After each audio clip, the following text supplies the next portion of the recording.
आम बजट को लेकर जहां देशवासी एक आस लगाकर बैठे हैं, तो वहीं दूसरी ओर महिलाएं भी अपनी रसोई को लेकर राहत चाह रही हैं।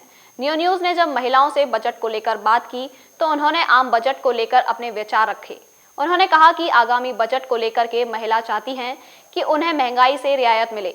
सरकार से बहुत सारी उम्मीदें हैं कि हमें बहुत सारी चीज़ें सब्सिडाइज करनी चाहिए, खासतौर से जो महिलाएं काम करना चाहती हैं उनके लिए लोन की बेहतर व्यवस्थाएं हो। हायर एजुकेशन में गर्ल्स के लिए कोई डिफरेंट कैटेगरी कभी भी सरकार नहीं रखती है। वो महिलाएं और लड़कियां जो पढ़ना चाहती हैं उनके लिए कुछ स्पेशल कैटेगरीज में कुछ लोन्स मिले जिससे वो ईजीली अपनी एजुकेशन को पूरा कर पाएँ। और सबसे बड़ी बात है सिक्योरिटीज़ और सेफ्टीज़ को लेके भी बजट में कोई प्रावधान महिलाओं के हेतु होना चाहिए। यहाँ से मथुरा से अपना ये है, तो मैं बजट से उम्मीद करना चाहती हूँ कि सरकार जो भी हैं, योगी जी आए या अपने कोई भी आए, वो हमारा बजट इतना ही हो कि एक तो एजुकेशन से रिलेटेड हो। एजुकेशन में महिलाओं को मेन मुद्दा पे रखी जाना चाहिए। मेन इम्पोर्टेंट कि महिलाओं से रिलेटेड है कि आ जाइए अब लड़कियों पे, कि लड़कियाँ ही हैं जो भविष्य को सुधार सकती हैं, जो एक तरीके से गृहिणी भी वही उनको ही बनना है आगे। हमारा जो है एक कल है जो हमारी लड़कियाँ ही हैं आज जो मेन जनरेशन है उन पर डिपेंड करती है। उनकी एजुकेशन, उनकी शिक्षा, उनका स्वास्थ्य है। अभी क्या होता है, गृहिणियाँ क्या होती हैं जो बीमार हो जाती हैं तो पैसों की वजह से अपने इलाज के लिए नहीं जाती मार्केट में, ना ही डॉक्टर पे जाती हैं। और अपना जैसे एक अगर मान लीजिए, जैसा कि मैं देखती हूँ, अगर एक सूट है तो एक सूट में ही महिला ये नहीं चाहेगी कि खुद कपड़े खरीदे, वो अपने बच्चों को पहनाएगी और अपने महंगाई के चलते हुए। तो इसलिए ये है बजट, मेन मुद्दा है बजट। तो बजट में ये है कि महिलाओं से रिलेटेड उनकी स्वास्थ्य पे भी गौर दिया जाना चाहिए कि उनको स्वास्थ्य जो अभी चल रही हैं ऐसी नहीं है। जो भी आयुष्मान कार्ड चलाया जा रहा है उसको भी लोग हाँ, तो उसके अलावा भी और ज़्यादा मिलनी चाहिए। बजट को लेकर तो मैंने इतना नहीं सोचा, लेकिन मैं सेंट्रल गवर्नमेंट से चाहती हूँ, ये गंगा यमुना सफाई का मुद्दा इतने सालों से चल रहा है, ये क्या इतना बड़ा मुद्दा हो गया जो सफाई होकर ही नहीं देती। सरकारों पे सरकारें बदल रही हैं, लेकिन हमारी गंगा यमुना और ज़्यादा गंदी ही हुई होंगी, साफ़ नहीं हुई। पिछली सरकार ने नमामि गंगे के तहत कई बजट करोड़ कर दिया। हाँ, बट आई डोंट थिंक कि कुछ भी इम्प्रोमाइज़ हुआ या कुछ भी चीज़ें बदली हैं। वो उनके कागज़ों में हो रहा होगा, बट यहाँ पे अगर आप मैं मथुरा से हूँ, अगर वहाँ जाकर जमुना जी की हालत देखो तो वो ऐसी भी नहीं है कि आप आचमन भी रह पाएँ।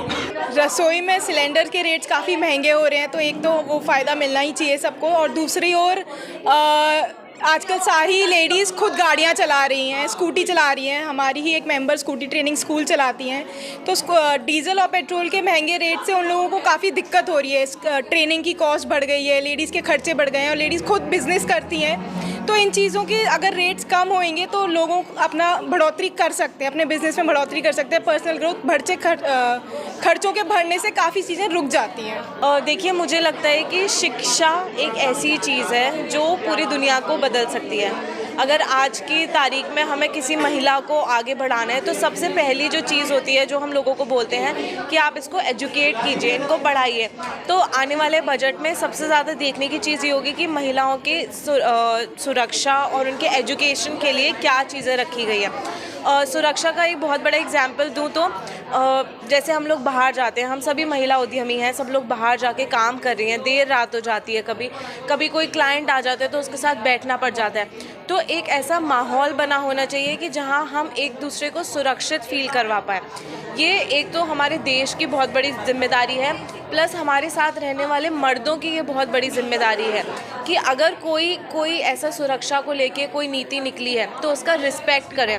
अपने घर की महिलाओं को उसके बारे में बताएं कि ये एक नीति है, ये एक टोल नंबर है, या फिर ये गवर्नमेंट ने आपके लिए एक आरक्षित करी गई है ये चीज़, और उसका उनको पूरा इन्फॉर्मेशन दें। और महिलाओं को अपनी सुरक्षा और एजुकेशन पे सबसे ज़्यादा फोकस करना चाहिए, क्योंकि एजुकेशन ही है जो हमें आगे बढ़ाने में हेल्प कर सकती है। तो बजट को लेके मेरी सरकार से काफ़ी उम्मीदें हैं, पर्टिकुलरली टैक्स को लेके, टैक्सेशन को लेके, क्योंकि मैं खुद एक टैक्स पेयर हूँ। तो मैं चाहती हूँ कि जो one tax one nation one tax का जो शुरू हुआ था जीएसटी से, जिसमें सरकार ने टैक्स को स्ट्रीमलाइन किया है, उसको थोड़ा सा और सिंप्लीफाई करें। क्योंकि मैं जो हूँ कंप्यूटर लिटरेट हूँ, मैं खुद टैक्सेशन फाइल करती हूँ, बट जीएसटी के अंदर भी जो SGST, IGST, ये ये जो ब्रेकअप्स हो गए हैं उनको समझना जो है वो एज अ लेमैन बड़ा मुश्किल होता है। तो मैं चाहती हूँ कि वो थोड़ा सा जो है सरकार उस पर ध्यान दे, जीएसटी को सिंप्लीफाई करने का। बाकी बजट से उम्मीदें हैं, कर में अगर टैक्स में जो है रिलैक्सेशन मिले, पर्टिकुलरली कपड़ों पे जो था बीच में ऐसा था कि कपड़ों पर बढ़ने वाला है जीएसटी का, फिर वो गवर्नमेंट ने वापस ले लिया। तो ये सब चीज़ें जो है मेरे ख्याल से गवर्नमेंट को बहुत सोच समझ के जो है मीडिया को बोलनी चाहिए, क्योंकि अराजकता का माहौल हो जाता है।